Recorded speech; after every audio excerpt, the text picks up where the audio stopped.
Everyone, कैसे हैं आप लोग? आई एम श्योर आप लोग अच्छे होंगे और अच्छे से पढ़ाई भी कर रहे होंगे। तो आज के लेक्चर में हम ये 3 टर्म आपके सामने जो लिखे हुए हैं ये एक्सप्लेन करूँगी मैं आपको बहुत ही ईजी लैंग्वेज में।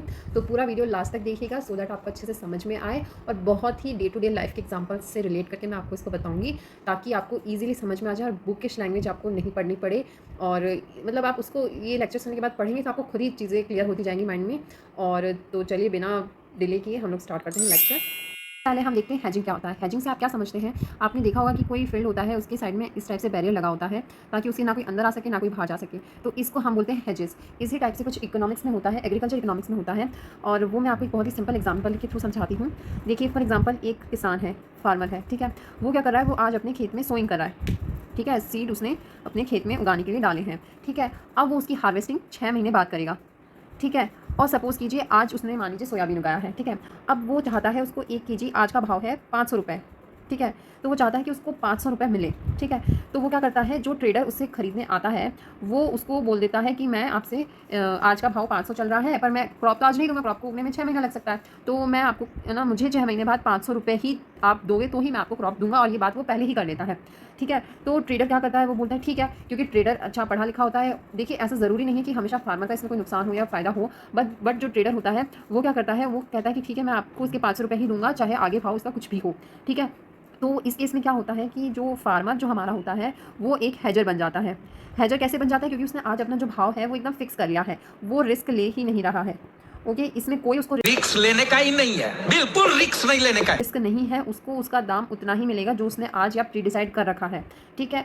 तो इसमें ये प्रोसेस, ये जो इंसान ऐसा करता है वो हेजर कहलाता है। और ये जो प्रोसेस होता है इसको हम हेजिंग कहते हैं, ठीक है। क्योंकि इसमें कोई रिस्क नहीं होता है, इसने आज अपना अमाउंट फिक्स कर दिया, ये इन फ्यूचर जब भी उसका लेगा ये इतना ही दाम लेगा। क्योंकि देखिए जो फ्यूचर होता है वो अनसर्टेन होता है, आप किसी भी चीज़ का प्राइस नहीं बता सकते कि आगे इस चीज़ का प्राइस कम होगा या ज़्यादा होगा। बिकॉज हमने पढ़ा इकोनॉमिक्स में कि जो कमोडिटी के प्राइस होते हैं वो डिमांड पे, प्लेस पे, टाइम पे, सब चीज़ों पर डिपेंड करता है, ठीक है। तो इसलिए हम नहीं बोल सकते कि हो सकता है इसका आगे इन फ्यूचर इसका 500 से 800 रुपये भी हो जाए प्राइस, ठीक है। तो उस केस में ये जो ट्रेडर है इसको प्रॉफिट हो जाएगा, ठीक है। हो सकता है इन फ्यूचर में इसका प्राइस घट के 200 भी हो जाए, तो उस केस में इसको ट्रेडर को नुकसान हो जाएगा। बट जो फार्मर है, जो हमारा हेजर है, इससे ना प्रॉफिट होगा ना नुकसान होगा, इसलिए ये रिस्क बिल्कुल, इसका कोई रिस्क है ही नहीं। इस प्रोसेस को हम क्या कहते हैं, हेजिंग कहते हैं। ये क्या किया जाता है, ये एक इंसान तब करता है जब उसको लगता है प्राइस बहुत ज़्यादा फ्लक्चुएट करता है, ठीक है।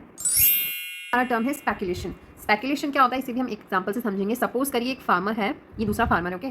तो इसने क्या, ऑनियंस उगाए, ठीक है, कांदा हम जिनको बोलते हैं। ये थोड़ा शेप आप समझ लीजिए, मोमोज जैसा दिख रहा है बट ये ऑनियंस, ओके। तो इसने सपोज करिए ऑनियंस उगाए, ठीक है। अब इसको क्या लगता है कि नियर फ्यूचर में इसका प्राइस बहुत ज़्यादा, सपोज करिए आज इसका प्राइस है 100 रुपीज़ और इसका विद इन 1 मंथ में इसका प्राइस हो जाएगा 800 रुपीज़, ठीक है। तो ये क्या करता है, बहुत सारा जो अनियन होता है ये स्टोर कर लेता है, ठीक है। ये बेचता नहीं है, स्टोर करता जाता है, करता जाता है, करता जाता है। ये महीने भर तक इसको स्टोर करके रखेगा अपने पास, ठीक है, इस उम्मीद में कि आगे इसका प्राइस बढ़ जाएगा और इसको बहुत सारा प्रॉफिट होगा, ठीक है। अब आप समझ सकते हैं कि ज़रूरी नहीं, जैसा मैंने अभी बताया कि ज़रूरी नहीं कि प्राइस हमेशा बढ़े ही, वो घट भी सकता है। क्योंकि एग्रीकल्चर में कोई भी चीज़ सर्टेन नहीं होती है, क्योंकि एग्रीकल्चर पूरा क्लाइमेट पे डिपेंड करता है और यहाँ कभी भी कुछ भी हो सकता है, ठीक है। तो इसमें क्या होता है, ये इंसान मतलब पूरा स्टोर करके रखे जा रहा है, रखे जा रहा है, और इसको नहीं, ये सोच के नहीं निकाला कि इसको इन फ्यूचर इसको प्रॉफिट होगा। तो आप सोच सकते हैं कि अभी ये इसको बेचता तो अभी इसको मतलब 100 का अगर थोड़ा इसको मुनाफा चाहिए भी होता तो ये 150 या 200 में बेच सकता था हार्डली, है ना। बट ये क्या करेगा, ये इसको 800 रुपये चाहिए और इसको स्टोर करके रखता जा रहा है, ठीक है। बट ऐसा भी तो हो सकता है कि इन फ्यूचर इसको 100 रुपये की जगह 10 रुपये ही मिले।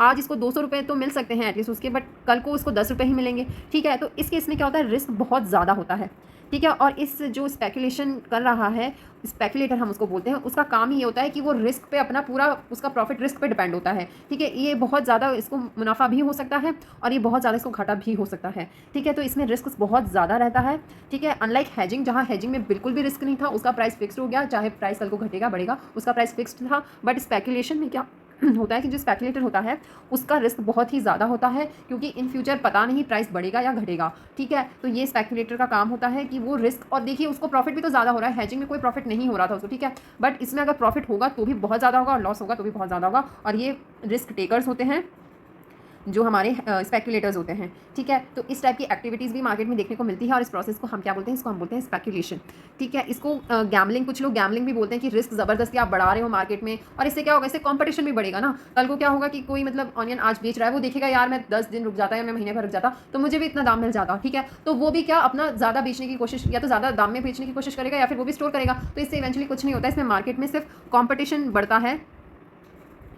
ठीक है। और इसके अलावा कुछ नहीं होता है, इसमें कंपटीशन बढ़ता है और एक टाइप की गैम्बलिंग है, ठीक है, जिसको हम इकोनॉमिस्ट गैम्बलिंग नहीं बोलते हैं, बट ये नॉर्मल लाइफ में इसको गैम्बलिंग बोला जाता है, ठीक है। तो इस टाइप से कुछ लोगों की एक्टिविटीज़ आपको मार्केट में देखनी पड़ेगी, जिसको हम स्पेकुलेशन बोलते हैं। है हमारा आर्बिट्रेज। आर्बिट्रेज में क्या होता है, सपोज करिए इसमें भी एक तीसरा फार्मर है, वो क्या करता है, वो किसी एक फार्मर से लेता है 10 रुपये में और उसको बेच देता है 20 रुपये में, ठीक है। मतलब उगाया इसने, खरीदा इसने, ठीक है, बट यहाँ 10 रुपये का फ़ायदा किसको हो गया, मिडिलमैन को, ठीक है। आप इसको मिडिलमैन ही कह सकते हैं, बट इकोनॉमिक्स के टर्म में इसको आर्बिट्रेजर बोलते हैं, ओके। तो ये क्या हुआ, ना इसके पास खुद का फार्म है, ना इसके पास खुद उसको खरीद के कंज्यूम करना, ना ये प्रोड्यूसर है ना ही कंज्यूमर है, बट इसके पास प्रॉफिट है, ठीक है। तो ये एक टाइप की नेचुरल हेजिंग हो गई, क्योंकि इसके पास भी रिस्क बहुत ही कम है, ठीक है, बहुत रिड्यूस्ड रिस्क है इसके पास, क्योंकि ना तो इसका प्रोडक्ट नहीं भी बिकेगा तो इसको कोई दिक्कत नहीं है, ठीक है। ये इसका हेडेक है कि इसका प्रोडक्ट नहीं बिक रहा है, अगर इसको प्रोडक्ट नहीं भी मिल रहा है तो इसको खुद के घर पे कंज्यूम तो करना नहीं है, तो ये भी इसका हेडेक नहीं है, ठीक है। बट ये क्या करेगा, अब आप सोचेंगे कि ये लोग बेवकूफ़ हैं, ये लोग डायरेक्ट क्यों नहीं एक दूसरे से कॉन्टैक्ट करके ले लेते हैं, है ना। तो देखिए ऐसा नहीं होता है कि मतलब ये इसी चीज़ का तो फ़ायदा उठा रहा है, ये लोग आपस में कॉन्टैक्ट नहीं कर पा रहे, इसी चीज़ का ये इंसान, इसी चीज़ का प्रॉफिट है इसको, ठीक है। देखिए क्या होता है, कई मार्केट में मिस प्राइसिंग हो रही होती है, जैसे आप कंसिडर करिए कि कोई एक जगह है, ठीक है, तो वहाँ पे आपको दूसरा, सपोज करिए कोई मार्केट है ए, फॉर एग्जांपल मैं आपको इसका लेके बताती हूँ कि ये कोई जगह है, इसका नाम है ए, और ये है कोई जगह, इसका नाम है बी, ठीक है। ये आपस में बहुत दूर है, ऑलमोस्ट 100 किलोमीटर्स की दूरी पे है ये दोनों जगह, ठीक है। अब यहाँ मार्केट है, ठीक है, वहाँ पे इसको ये चीज़ 10 रुपये का मिल रहा है, ठीक है, और ये क्या देखेगा कि यहाँ पे वही चीज़ लोगों को 30 रुपये में मिलता है, ठीक है। तो ये क्या करेगा, ये यहाँ पे जाएगा, ये 10 रुपये में उसको खरीदेगा, इसका ऑलमोस्ट चलो मान लेते हैं हम 5 रुपये इसका ट्रांसपोर्टेशन के कॉस्ट लग गया होगा, ठीक है, या फिर मान लीजिए 10 रुपये इसका ट्रांसपोर्टेशन का कॉस्ट लग गया होगा, और ये जाके यहाँ पे उसको 30 में भी ना बेच के ये उसको 25 में बेचेगा, तो 5 रुपये का तो इसको एटलीस्ट मुनाफा हो जाएगा ना, या फिर 10 रुपये का इसको बीच में मुनाफा मिल जाएगा, ठीक है। तो इसीलिए मतलब आप देख सकते हैं इस एग्जांपल से ये कि अगर कोई इंसान है जिसके पास खुद का कुछ भी नहीं है, स्टिल अगर वो प्रॉफिट कमा लेता है तो उसको हम आर्बिट्रेज बोलते हैं, ठीक है। इसका एक एग्जांपल मैं आपको रियल लाइफ में दूँ तो आप सभी ने बिग बुल मूवी देखी होगी, या नहीं भी देखी है तो उसमें अभिषेक बच्चन होता है। तो उसमें क्या होता है कि अभिषेक बच्चन के पास एक भी पैसे नहीं होते हैं, ठीक है। वो क्या करता है कि वो बैंक के पास जाता है, उसका नौकरी ही ऐसा होता है कि बैंक उसको पैसे कहीं और ट्रांसफ़र करने के लिए दे देती है, ठीक है। बट वो क्या करता है, उस मनी से बीच में खुद का प्रॉफिट कमा लेता है, जब तक वो पैसा उसको नहीं देता जहाँ से उसको देना होता है, तब तक वो उसको खुद यूटिलाइज़ कर लेता है पैसों को, ठीक है, और उससे अपना प्रॉफिट कमा लेता है। तो आप समझ सकते हैं ना, उसके पास पहले से एक भी पैसा नहीं होता है, उसका रिस्क भी नहीं होता, क्योंकि पैसे किसी और के अगर डूबेंगे तो किसी और के पैसे डूबेंगे, ठीक है। बट वो क्या करता है, बीच में अपना प्रॉफिट कमा लेता है, ठीक है। तो इसको हम नेचुरल हेजिंग इसलिए बोलते हैं क्योंकि इसमें बहुत कम रिस्क होता है, रिटर्न्स बहुत ज़्यादा होते हैं, ठीक है। तो एक कम पैसों में उसको खरीदेगा और ज़्यादा पैसों में उसको बेच देगा। तो इस मिस प्राइसिंग का वो फ़ायदा उठाता है, क्योंकि ये दोनों आपस में कम्युनिकेशन नहीं कर सकते, इसको बीच में किसी मीडिएटर का ज़रूरत पड़ता है, तो उसी चीज़ का ये फ़ायदा उठा के और आर्बिट्रेजर जो होता है वो अपना प्रॉफिट कमा लेता है। तो इस टाइप की एक्टिविटीज़ भी आपको मार्केट में देखने को मिलती हैं और इस प्रोसेस को हम बोलते हैं आर्बिट्रेज, ओके। जब आपको तीनों वर्ड्स अच्छे से समझ में आ गए होंगे तो एक छोटी सी एक्टिविटी यहाँ पे करते हैं, मैं कुछ चीज़ें बोलूँगी, आप बताएंगे वो किस चीज़ में, मतलब इन तीनों में से किस ब्लॉक में आएगी और किस में नहीं आएगी, ठीक है। तो साथ में मिलकर ये एक्टिविटी करेंगे, आप भी आंसर करिएगा इसको। फर्स्ट ऑफ ऑल मेरा क्वेश्चन ये है कि सबसे ज़्यादा रिस्क किसका रहता है।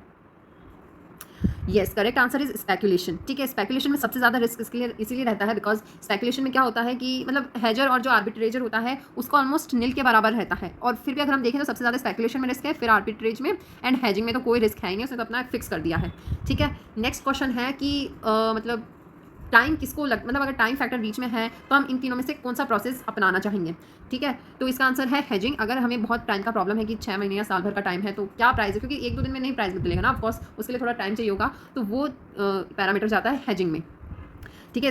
इसमें हेजिंग लगती है, ठीक है।